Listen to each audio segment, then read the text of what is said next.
Hello and welcome to another Q&A with Gary Forrest, Chairman of the High Street Group. In today's update, we aim to get some understanding as to the outcome of the court hearing on the 16th of December. Hi Gary, could you give the investors an update of what actually happened at court and what it actually means to the investors? Yeah, morning Mike. The hearing last week was fundamentally about one thing, and that was who the judge wanted to appoint as the administrator for the administration of the company going forward. It wasn't to discuss recovery plans, it wasn't to discuss what all the different options on the table available to the administrators. It was about who the judge felt was best deemed and most appropriate to be appointed as administrator. That decision was made, and the administrators were appointed.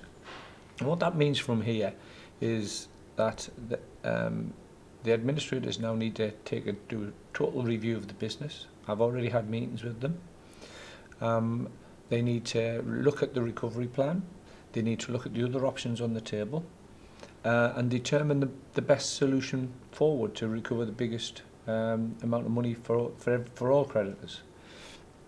Personally, and I've said this before, and anybody who understands development finance will understand what I'm saying here, but it's far better to develop these projects out, whether in JVs or independently or through Hadrian's Real Estate, to realise the profits and the cash that's sat in these projects through developing them and finishing them properly. And that is the most effective way of generating a return for investors. And my role from here is twofold. One is to keep working on the recovery plan, to keep pushing that hard, to keep putting to keep driving the JVs and get these projects up and running and drive them forward, whilst at the same time convincing the administrators that this is actually the best solution. Yeah. Okay, because they need to be convinced of that. And if they think it's fundamentally flawed, but they won't just go with it for the sake of doing it. Yeah. So that's my task. I'm convinced it works. And the first 2 months of next year, we'll be getting all my energy to demonstrate that this recovery plan works, it's effective, and we can deliver a return. As you mentioned, projects will be moved over to Hadrian Real Estates and other JVs. How will the investors know what's happening with these projects and the progress? How will they be updated? Well, first of all, the administrator has a duty now to all creditors, and they'll be doing regular reports and updates for all creditors, fundamentally the investor group. I think they've already agreed to have several meetings with the IC now and start feeding information back into them and working with them. And what we'll be doing from here is regular videos like this. I think it's the best form of communication right now. We'll be putting drones over the different sites, so you'll be able to see the buildings coming out the ground and hopefully getting finished, etc. So you can see the progress from that point of view. And if I'm honest with you, Mike, I think that what we've learned is the importance of this sort of communication and the quality of the communication. It's very difficult to communicate to 1,000 odd people on a regular basis a message, and the best way of doing that is through this sort of communication process. So we'll hopefully be doing a lot of these going forward and giving people updates as we go. When we mention projects are being moved to third parties such as Hadrian Real Estate, etc., the indemnity you mentioned, how can that be tightened up to further protect investors' returns? First of all, there's two ways of the projects going forward. One was with Hadrian's Real Estate and one is on JV agreements. The JV agreements run the legal contracts and they're pretty watertight, if I'm honest with you. They've been provided to the investment committee, they've been provided to the administrators now. If they feel that they need to be strengthened or tidied up, then they'll review them and they'll propose any potential amendments. Okay. The indemnity with Hadrian's Real Estate was written to coincide with the 7-year loan note maturities. And in hindsight, when we've reviewed it, we've worked with the IC on this as well, by the way, there are some little holes in them that need to be tidied up. I've already discussed this with the administrators as well. They're reviewing it, and there will be amendments made.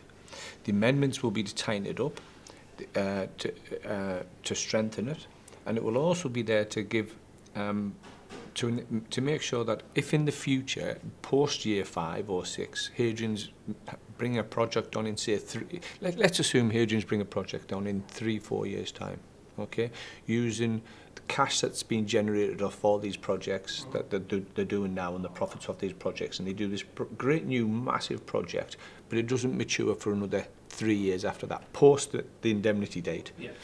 What's being flagged is the investors potentially wouldn't get any benefit of that. Right. And that's fundamentally wrong, right? And it was just an oversight. So it's things like that that need to be reviewed. I think that Hadrian's Real Estate are fully open to the amendments, and you know, between Hadrian's Real Estate and the administrators and myself, they'll be put into a shape that we're all happy with, and we can all work with going forward to protect the investors, give Hadrian's the ability to grow and develop that business, and hopefully at the end of it everybody gets and we drive real value out of that business, and we can and everybody can get a real valuable return. Gary, I think it's important to keep asking the question, have people lost all of their money? Obviously, I'm going to say the reply to that the same way I did in the last video, and that's absolutely not. And I think that the recovery plan works. It's a strong plan. All the JVs are in place. The contracts are in place. Hadrian's Real Estate have got a business plan which they've shared with the IC. The IC reviewed it. Yes, it's aggressive, but we're already putting other funding opportunities into Hadrian's Real Estate as well to help them grow their business. The administrators are going to review it and feedback on that as well. The JV projects are in place. We're working with the IC on some of the JV projects as well. What I know is this, and I've had several meetings since the last video with institutions. I get contacted at least once a day by a new institution entering the UK marketplace to do PRS. At this present moment in time, there's less than a handful of development companies capable of delivering purpose-built PRS projects which are investment grade. Okay. The team at Hadrian's Real Estate, the former High Street Group team, have delivered 3. Right. Okay. Way more than anybody else. And they have a reputation for delivering the projects to a certain standard, on the budget, and on time for delivering them projects. The investment companies are desperate to find developers capable of delivering these projects, and there's a real opportunity for Hadrian's Real Estate, with its skill sets, with the people in that business, to grow a PRS business, to form a platform even, which is what we were going to do last year. We're going to create this platform with an institution in Greystar. Them opportunities still exist and are becoming more and more prevalent. There's more and more opportunities for that now.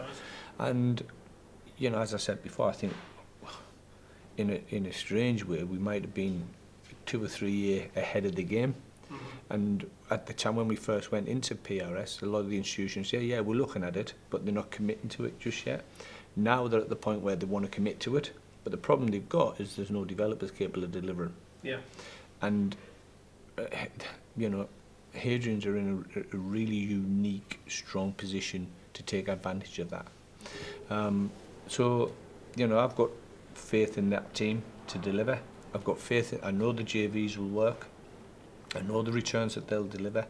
I'm talking to funds on a regular basis about other opportunities that we can bring to the table and help, you know, Hadrian's as well. And I'm confident. Obviously, you know, it's going to be a lot of hard work next year, but we're committed to delivering it, and we're committed to delivering the plan. And I'm fairly sure we will deliver the plan. We've had a lot of, by the way, I've had a lot of personal messages from people thanking us for not throwing the towel in, for sticking by it.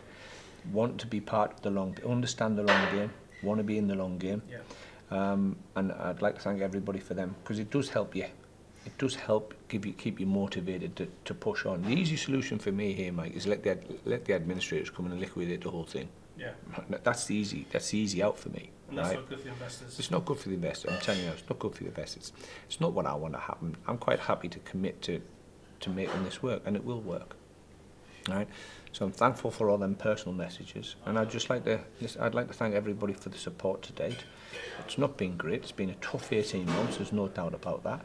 But we've worked hard to put phase 1 of the recovery plan in, and that is to create a structure that enables it to happen. Yeah. And now what we've got to do is take them JV projects, help and drive the developments forward, realise the profits, and drive that business forward through Hadrian's and through the JVs. That's what we need to do now. That's the phase that we're about to enter into, and that's what we're committed to doing.